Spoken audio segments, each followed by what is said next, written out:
अस्सलाम वालेकुम। आज हम लोग करेंगे पाज़ी की कैलकुलेशन, फ़ास्ट कैलकुलेशन। पाज़ी से आप लोग काफ़ी घबराते हैं, मैं भी बहुत ज़्यादा घबराता था, लेकिन मैं आप लोग को ईज़ी सा मेथड बताऊँगा जिससे इंशाल्लाह जल्दी से आप लोग पाज़ी कैलकुलेट कर लेंगे। इसकी आपने ज़्यादा से ज़्यादा प्रैक्टिस करनी है और अगर आपके पास ओपीडी में कोई पेशेंट आता है ना, तो उसको मौक़े गनीमत जानते हुए लाज़मी उसका पाज़ी कैलकुलेट करें। अगर आपको लगता है कि इस कैलकुलेशन से आप घबराते हैं, तो एटलीस्ट ये आपके पास वेबसाइट है पाज़ी एरियाज़, पाज़ी कैलकुलेटर, ये आप सर्च करेंगे गूगल पे तो पहले ही दूसरा ही सर्च रिज़ल्ट ही आता है। कम से कम इस पे ज़रूर कैलकुलेट करें, आपको एंड में इसका भी फ़ायदा होगा। लेकिन वापस आते हैं, मैं आपको बताता हूँ फ़ास्ट आपने कैसे कैलकुलेट करना है। बेसिकली जो चीज़ आपको इसके लिए चाहिए है, वो ये है कि आपको जो बे इसमें जो सबसे बड़ी स्किल चाहिए ना, वो ये है कि आप देखते साथ पेशेंट को उसका बॉडी सरफेस एरिया बता दें, कि उसका सर का कितना बॉडी सरफेस एरिया है, उसके हाथ का कितना बॉडी सरफेस एरिया है, उसके ट्रंक का कितना बॉडी सरफेस एरिया इन्वॉल्व है और इसके लोअर लिम्स का कितना बॉडी सरफेस एरिया इन्वॉल्व है। ये वाहिद चीज़ है जिसकी आपने प्रैक्टिस करनी है। अगर सारी क्रक्स निकालें हम पाज़ी का, तो ये वाहिद चीज़ है जिससे आप लोग घबराते हैं, जो आपने जिसकी प्रैक्टिस करनी है। जब ये निकल आएगा, फिर बाकी चीज़ें बहुत ज़्यादा ईज़ी हैं। फ़ॉर्मूला क्या है हमारे पास? अच्छा, ये उस तरह नहीं होगा जिस तरह बुक में दिया हुआ है, ये मैं आपको टिप दे रहा हूँ कि आप रैपिड किस तरह कैलकुलेट करेंगे। आपने बेसिकली हम एज़्यूम करते हैं कि कोई एक चीज़ है हमारे पास XYZ, उसको मल्टीप्लाई करेंगे एरिया स्कोर से, उसको मल्टीप्लाई करेंगे एरिया मल्टीप्लायर से। हमारे पास ये जो एरिया मल्टीप्लायर है, ये फिक्स्ड है, ये हेड और नेक का हमारे पास 0.1 है और उसके अलावा हम यहाँ पर आते हैं इसका, तो इसका अपर लिम्ब का हमारे पास 0.2 है और उसके बाद फिर ये ट्रंक का 0.3 है, ट्रंक के अंदर जेनिटल रीजन इन्वॉल्व्ड है, इंक्लूडेड है और उसके बाद फिर हमारे पास लोअर लिम्ब का आता है ये 0.4 और लोअर लिम्ब के अंदर बटक्स इंक्लूडेड है, ठीक? तो हमने अभी तक ये देखा पाज़ी के अंदर जो बेसिक हमें जो स्किल रिक्वायर्ड है ना, वो ये है कि आप हाथ का बॉडी सरफेस एरिया बता दें या हेड का देखें और आप बॉडी सरफेस एरिया क्विक बता दें। इसमें ये चीज़ आपने ज़हन में रखनी है कि आपने, अगर हेड की बात हो रही है, तो हम पूरे हेड को 100% कंसिडर करेंगे और उसमें से कितना एरिया इन्वॉल्व्ड है, उसको हम निकालेंगे उसके अंदर से। फॉर एग्ज़ाम्पल आधा सर इन्वॉल्व्ड है, तो ये 50% ऑफ द हेड हो गया। अगर आधा अपर लिम्ब इन्वॉल्व है, अगर राइट अपर लिम्ब आधी इन्वॉल्व है, तो राइट अपर लिम्ब का 50% हो गया, लेकिन लेफ्ट अगर बिल्कुल भी इन्वॉल्व नहीं है, तो ये दोनों अपर लिम्ब्स का 25% हो गया। इस तरह से आपने क्विक कैलकुलेट करना है। आगे आते हैं। अगली चीज़ ये कि मैंने आपको जिस तरह बताया था कि हमारे पास कैलकुलेट करने का फ़ॉर्मूला जो आपने ज़हन में रखना है, वो बेसिकली ये है कि हमारे पास एक फैक्टर है कोई XYZ, उसको हमने एरिया स्क्वायर से मल्टीप्लाई करना है, एरिया मल्टीप्लाई से मल्टीप्लाई करना है। एरिया मल्टीप्लायर जिस तरह मैंने अभी आपको पहले बताया, हेड एंड नेक हमारे पास है, इसका 0.1 है, अपर लिम्ब का 0.2 है, ट्रंक का 0.3 है, जेनिटल इंक्लूडेड और 0.4 आपके पास लोअर लिम्ब का है। ये आपने वैल्यूज़ याद कर लेनी है, बहुत ईज़ी हैं। यहाँ से शुरू करें 1, ये फिर 2, ये फिर 3 और ये फिर 4। आगे आते हैं। उसके बाद है area score. Area score book के अंदर लिखा हुआ है 10 से 29%, फिर 30 से और 39% और 40%। आपने ईज़ी करना है चीज़ों को, ठीक है? ईज़ी किस तरह करना है कि 10% से कम इन्वॉल्व है कोई भी एरिया, आपने उसे 1 रख लेना है, ठीक? और 90% से ज़्यादा इन्वॉल्व है, तो आपने उसको 6 रख लेना है, ठीक है? अब इन बिटवीन आपने कहा 10 से 30% है, तो 2 हो गया, 30 से 50 है, तो तकरीबन 3 हो गया, 50 से 70 है, तो 4 हो गया, 70 से 90 तो 5। ईदर वेज़ जो बुक में लिखा हुआ भी है कि 30 से 39% और 40%, तो आप विजुअली देख के 49 और 50% के दरमियान फ़र्क कर भी नहीं सकते वैसे। तो आपने चीज़ों को सिंपल रखना है, आपने यही वैल्यूज़ याद करनी है जो मैंने यहाँ पे आपको बताई हैं, इससे आपको क्विक कैलकुलेशन हो जाएगी, ठीक? तो ये बेसिकली इसी को बता रहे हैं। फॉर एग्ज़ाम्पल अगर ये लिम्ब्स जो है ये आधी इन्वॉल्व है यहाँ पे, तो ये 50% आपके पास हो गया। अब 50% को हमने देखा यहाँ पे 50% कहाँ फ़ॉल होता है, तो 50% जो है वो यहाँ फ़ॉल होता है, 4 आ जाएगा इसका, ठीक? तो ये फ़ॉर्मूला हमारे पास हो गया, इसको हम एक दफ़ा दोबारा देख लेते हैं, अब हम देखेंगे कि मज़ीद क्या करना है इसके अंदर। ये जो XYZ जिसकी मैं बात कर रहा था, वो आपको सबसे पहले ही से ही आता है। अगर किसी को पाज़ी का कुछ भी नहीं आता, तो उसको ये ज़रूर पता होता है कि हम बॉडी के मुख्तलिफ पार्ट्स के अंदर एरिथीमा, इंड्यूरेशन और स्केलिंग देख रहे होते हैं। तो इसका स्कोर आपके पास 0 से 4 तक है, तीनों चीज़ों का। रेडनेस कितनी है? नहीं है तो 0 और मैक्सिमम है तो 4। फिर इसके माइल्ड, मिड, मॉडरेट और सिवियर इसके दरमियान का कर लें आप, वो 4 वेरी सिवियर हो जाएगा। इंड्यूरेशन बेसिकली थिकनेस को कहते हैं। ये पिक्चर्स में देख के इतनी ज़्यादा नहीं पता चलती, इसके लिए आपको प्लाक को फ़ील करना पड़ता है कि वो कितना थिक है। और स्केलिंग। अच्छा, ये चारों चीज़ें आपने 0 से 4 इरिदीमा का भी निकालना है, इंड्यूरेशन का भी निकालना है, स्केलिंग का भी निकालना है और ये इन सारे एरियाज़ में निकालना है, हेड में, अपर लिम्ब में, ट्रंक में, लोअर लिम्ब में और बस इस सबको सम कर देना है। ये मैंने गूगल से ही पिक्चर उठाई थी, इसके अंदर आपको बस सिर्फ़ एक विजुअल रिप्रेज़ेंटेशन दी हुई है कि स्केलिंग बहुत ज़्यादा है तो यहाँ पे 4 हमने दे दिया इसको। फिर स्केलिंग अगर आपके पास थोड़ी-सी कम है तो 3 दे दिया और कम है तो 2, बिल्कुल हल्की-सी है तो 1, नहीं है तो 0। बिल्कुल इसी तरह इरिदीमा के ग्रेड्स हैं यहाँ पे मैक्सिमम से मिनिमम की तरफ है। यहाँ पे ड्यूरेशन है थिकनेस ऑफ प्लाक से मिनिमम की तरफ है। ठीक? ये एक विजुअल रिप्रेज़ेंटेशन थी, आप इसको पॉज़ करके चाहें तो एक दफ़ा देख भी सकते हैं। अच्छा, बस अब हम सारा जितनी चीज़ हमने देखी है अभी तक, उस सबको हम एक साथ इकट्ठा करके देखते हैं। हमने बॉडी सरफेस एरिया कैलकुलेट किया कितना है, फिर हमने देखा कि इरिदीमा, ड्यूरेशन और स्केलिंग कितनी है, अलग-अलग एरियाज़ के अंदर। जिस एरिया की हम देख रहे हैं, हेड की, अपर लिम्ब की, ट्रंक की, लोअर लिम्ब की, उस पर्टिकुलर एरिया के अंदर कितना एरिया स्कोर आ रहा है, यानी उसका बॉडी सरफेस एरिया कितना है और उसको आपने मल्टीप्लाई कर देना है जो आपका इरिदीमा, ड्यूरेशन और स्केलिंग का सम आता है, प्लस करना है आपने इन चीज़ों को। ठीक? दोबारा सुनें एक दफ़ा। आपने इंडिविजुअल बॉडी पार्ट्स जो कि ये थे, हेड, ये था अपर लिम्ब, ये था ट्रंक, यहाँ तक और ये लोअर लिम्ब। ठीक है? ये जो 4 बॉडी पार्ट्स हैं, इन चारों बॉडी पार्ट्स के अंदर आपने अलग-अलग देखा कि इरिदीमा, ड्यूरेशन और स्केलिंग कितना है, उनका आपने सम कर दिया। ठीक है?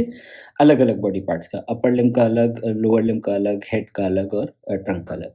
उसको आपने मल्टीप्लाई कर दिया इंडिविजुअल को उसके एरिया स्कोर से। वो बेसिकली था कि उसका कितना बॉडी सरफेस एरिया इन्वॉल्व है, उस पर्टिकुलर बॉडी पार्ट का कितना परसेंट इन्वॉल्व है। फिर हमने एक एरिया मल्टीप्लायर से मल्टीप्लाई कर दिया जो हमारे पास फिक्स वैल्यू थी। हम इसको भी प्रैक्टिकल करके देखते हैं तो अभी हमें पता चल जाएगा। इसकी एग्ज़ाम्पल हम देख लेते हैं। फॉर एग्ज़ाम्पल ये एक पेशेंट है जिसका हेड इन्वॉल्व है और उसका ट्रंक इन्वॉल्व है। ये हेड हो गया, ये ट्रंक इन्वॉल्व है और ये अपर लिम्स इन्वॉल्व है। तो हेड का हमें जो चीज़ पता है वो ये है। अब हम फास्ट कैलकुलेट करेंगे, जिस तरह आपने एक्चुअली पेपर में कैलकुलेट करना है। तो हेड का हमें पता है, हेड और नेक जो है इसका हमारे पास एरिया मल्टीप्लायर 0.1 होता है और एरिया स्कोर इसको देख लेते हैं। मैं एज़्यूम कर रहा हूँ कि ये इसका सर तकरीबन जो है वो 40 से 50% के करीब इन्वॉल्व है। अंदाज़ा लगाया मैंने। ठीक है, चलिए 30, 35, 40%। तो ये चाहे मैं 30 कहूँ, 35, ये 3 स्कोर बन रहा है इसका। ठीक? 3 मैंने कर दिया इसका स्कोर। फिर उसके बाद 0.1 इसका हो गया एरिया मल्टीप्लायर। अब इसके अंदर इरिदीमा, ड्यूरेशन और स्केलिंग। इरिदीमा इसके अंदर बहुत कम है, मैंने 1 स्कोर दे दिया। यहाँ पे करते हैं ताकि आपको नज़र आ जाए। इरिदीमा बहुत कम था, मैंने 1 स्कोर दे दिया और ड्यूरेशन बहुत ज़्यादा है, मैंने 4 स्कोर दे दिया। स्केलिंग भी ख़ासी ज़्यादा है इसके अंदर, तो मैंने इसको भी तकरीबन 4 स्कोर दे दिया। तो 4, 4, 8 और 1 9, 9 3 ज़ा 27 और यहाँ पे हमारे पास कैलकुलेटर आपके पास वहाँ पे मौजूद होगा। 27 को आप मल्टीप्लाई कर लें 0.1 से, 2.7 आ गया आपके पास। ठीक? तो ये हमारे पास हो गया 2.7। उसके बाद हम आते हैं ट्रंक पे। ट्रंक मैंने एज़्यूम किया ये जितना ट्रंक नज़र आ रहा है फ्रंट से इन्वॉल्व है, बैक से इन्वॉल्व नहीं है। तो फ्रंट से तकरीबन आधे से ज़्यादा इन्वॉल्व है, 50 अराउंड 50% और बैक से नहीं इन्वॉल्व। तो मैंने थोड़ा-सा इसको कह दिया कि चलो ये 25-30% के करीब है, चलो 35% के करीब है। इसको देख के मैंने तो उसका भी स्कोर हमारे पास 3 ही आया, 3 आ गया। ये ट्रंक जो है उसका आपके पास एरिया मल्टीप्लायर होता है 0.3 और इसके बाद इरिदीमा कितना है, बहुत इरिदीमा है 4। ड्यूरेशन कितनी है, ख़ासी ड्यूरेशन है इसके अंदर। इसके अंदर भी ड्यूरेशन में तकरीबन 3 दे देता हूँ। ठीक? कुछ कम है, कुछ ज़्यादा है, जो आपको मैक्सिमम मिलेगा वो आप स्कोर देंगे।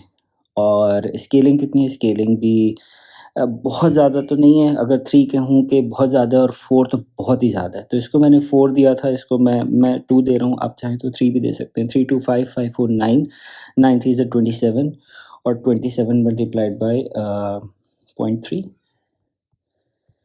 8.1, 8.1। फिर हम आते हैं अपर लिम्ब की तरफ। अपर लिम्ब के अंदर हम थोड़ा-सा इसको ज़ूम इन कर लें। अच्छा, अपर लिम्ब के अंदर हमारे पास है, बहुत कम इन्वॉल्व है। अगर मैं कहूँ तो दोनों हाथों का ये पूरे आर्म ऊपर तक हैं। तो 1/4 इन्वॉल्व है या 1/3 इन्वॉल्व है। उसके लिए भी अगर हम देखें तो हम 2 ही स्कोर देंगे इसको, 2 हो गया। और इसका एरिया मल्टीप्लायर हो गया 0.2 इरिदीमा काफ़ी है इसके अंदर, ठीक है? इरिदीमा मैं 3 दे दूँगा। 3 प्लस ये प्लस है, मल्टीप्लाई नहीं है। 3 प्लस इरिदीमा एंड ड्यूरेशन, कोएंड ड्यूरेशन, 1 एंड ड्यूरेशन, बहुत हल्की सी ड्यूरेशन है। स्केलिंग इसके अंदर बहुत ही कम है, 1 स्केलिंग। तो 3 2 3 1 4 और 5, 5 2 ज़ा 10 और 10 मल्टीप्लाइड बाय 0.2, 10 मल्टीप्लाइड बाय 0.2, 2 हो गया आपके पास। सॉरी मेरी मैथ्स बहुत ख़राब है। 2 हो गया हमारे पास, तो 2.7 और 2 और 8.1, और हम अज़्यूम करें कि इसकी लोअर लेग्स इन्वॉल्व नहीं है तो उसको हमने 0 दे दिया, ठीक? तो हम यहाँ पे करते हैं 8.1 प्लस 2.7 प्लस 2, यहाँ पास हो गया 12.8, ठीक? 12.8 इसका मैंने भी कैलकुलेट किया। अभी मैंने थोड़ी देर पहले इसका कैलकुलेट किया था और मैंने उस टाइम पे जो इसकी कैलकुलेशन निकाली थी वो 12.3 थी, तो अराउंड सेम ही आ रहा है, 12.3 12.8। तो बस थोड़ी बहुत कंसिस्टेंसी उसके अंदर होनी चाहिए जो आप कैलकुलेट करें, और इसी वजह से कहा जाता है कि जब आप किसी सोराइसिस के पेशेंट का पाजी कैलकुलेट कर रहे हो क्लिनिक में, तो जिस डॉक्टर ने कैलकुलेट किया है वही बाद में भी उसकी असेसमेंट करे, ताकि आपका पाजी 75 या पाजी 90 जो आप देख रहे हो, जो बेसिकली होता है कि पाजी इनिशियल असेसमेंट से 90% डिक्रीज़ हो गया, 75% डिक्रीज़ हो गया, वही डॉक्टर असेस करे जिसने इनिशियली असेस किया था। तो टू सम अप, बहुत ज़्यादा स्लाइड बिज़ी हो गई है, लेकिन टू सम अप हमारे पास ईज़ी चीज़ें सिर्फ़ ये हैं कि हमने इसके अंदर इरिदीमा ड्यूरेशन और स्केलिंग को सम करना है अलग-अलग एरिया के, उसी का ही हमने एरिया स्कोर से मल्टीप्लाई करना है, उसी का ही एरिया मल्टीप्लाई से मल्टीप्लाई करना है। आई होप आपको समझ आई होगी। वीडियो पॉज़ करके साथ-साथ प्रैक्टिस करते जाएँ, कोई भी पिक्चर पेशेंट की खोल के, तो आप लोगों को आसानी होगी, और 1-2 दफ़ा आप करेंगे अपने क्लिनिक में, तो बहुत आसानी से आप एग्ज़ाम के अंदर कर लेंगे। जहाँ तक कैलकुलेटर की बात है, अगर लॉन्ग केस है तो कैलकुलेटर आपके एग्ज़ामिनेशन बैग के अंदर ही मौजूद होगा, और अगर शॉर्ट केस के अंदर कोई पिक्चर देखकर आते हैं तो जिस भी स्टेशन पे कैलकुलेशन होती है वहाँ पे कैलकुलेटर मौजूद होता है। तो कैलकुलेशन से घबराने की ज़रूरत नहीं है। इसकी प्रैक्टिस करें इंशाल्लाह आराम से। आप लोग जब प्रैक्टिस करेंगे तो शुरू में शायद 5 मिनट लगें, 6 मिनट, लेकिन एंड में आप लोग आराम से, बहुत आराम से ये 3 मिनट, 4 मिनट के अंदर कर लेंगे। और मैं लॉन्ग केस पे भी एक वीडियो बना दूँगा, लेकिन आपने याद रखना है कि पेशेंट जब रैश के साथ आएगा और आपको लग रहा हो सोराइसिस है, तो आपने इनिशियली ही पेशेंट को 2-3 सवालों के बाद, इंट्रो लेने के बाद, जब आप पूछेंगे कि अस्पताल में किस वजह से आए थे, तो बताएगा ये मुझे ये लाल रंग का ये निशान बनना शुरू हो गए थे या ये धब्बे आना शुरू हो गए थे। तो आप उसी को कहेंगे, अगर आप बुरा ना माने तो आप कमीज़ उतार के बैठ जाते हैं, मेल पेशेंट अगर है तो। तो मैं आपसे सवाल भी पूछता रहूँगा और आपका मुआयना भी साथ-साथ कर लूँगा। लेनी आपने उस टाइम हिस्ट्री है, लेकिन आप उसी टाइम देख लेंगे। तो पेशेंट आपका उस टाइम पे एक्सपोज़ ही होता है। तो आप आराम से उसका फिर देख भी लेंगे विजुअली। हिस्ट्री लेते-लेते भी आपको आइडिया हो जाएगा कितना बॉडी सरफेस एरिया इन्वॉल्व है, और हिस्ट्री लेने के बाद आप उसका एग्ज़ामिनेशन के वक़्त पाज़ी भी कैलकुलेट कर लेंगे। तो आई होप हम सब ने कुछ ना कुछ सीखा होगा इससे, और प्रैक्टिस करें और बहुत आसानी से हो जाएगा। अगर कोई मसला हो तो आप मुझे नीचे कमेंट्स में बता सकते हैं। Thank you so much. अल्लाह हाफ़िज़।